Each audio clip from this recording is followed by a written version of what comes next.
விஜய்க்கு BJP inclusive அலையன்ஸ்ல போறதுல சிரமம் இருக்கதா தான் நான் பார்க்குறேன். நம்ம நாணயமா பேசணும். ஏன்னா என் குற்றச்சாட்டு அவர் பிடிஎம்னு மற்றவங்க சொன்ன மாதிரி நான் சொல்லலை. அவர் பிஜேபி மேல வன்மமும் காழ்ப்புணர்ச்சியும் கொண்டு வருங்கிறதான் என்னோட கருத்து. கூட இருக்க ஆரோக்கியசாமி அதை விட கடுமையான வன்மமும் காழ்ப்புணர்ச்சியும் கொண்டு வரதான் என்னோட கருத்து. நான் 2024 அவங்கள 39 சீட்டையும் கமல்ஹாசன் மாதிரி கேண்டிடேட் போட சொன்னேன். எனக்கும் சுயநலம் இருந்து உண்மையிலே ஒரு கேண்டிடேட் போட்டிருப்பார்னா இவங்க சௌமியா அன்புமணி ஜெயித்திருப்பாங்க. ஒரு எம்ஓஎஸ்ஆ கூட மோடியோட கேபினெட்ல வந்திருப்பாங்க. மோடியும் எதிர்பார்த்தாரு, அந்த சீட்டு வரணும்னு தான் மோடி எதிர்பார்த்தாரு.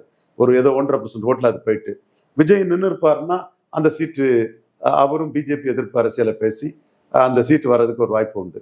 அவர் அப்படி ஒரு சூழ்நிலை பிஜேபிக்கு வந்துடக்கூடாதுங்கிறதுக்காக 1-2 சீட்டு கூட பிஜேபி தப்பிடக்கூடாதுங்கிறதுக்காக சிஏ எதிர்ப்புன்னு தன் அபிமானிகள் அப்படி ஒன்றும் அவரு பலன் நிரூபிக்காதவருக்கு ஒன்றும் இல்லை. அது நம்ம அங்க கோயம்புத்தூர்ல மோடியை போய் பார்த்தோம், ஒன்றும் தேரல. கள்ளக்குறிச்சி சாராய்ச்சாக பார்த்தும் வெட்டு செல்லாத நோட்டுன்னு தான் நிறுவனமாயிருக்கிறாரு.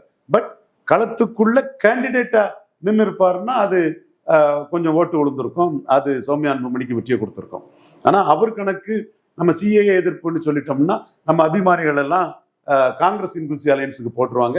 ராகுல் காந்தி நமக்கு அடுத்தால 50-50 நம்மளை சிஎம்மா சொல்லிடுவாருன்னு ஒரு கணக்கு போட்டு அவரு 24 களத்துக்குள்ள வரல.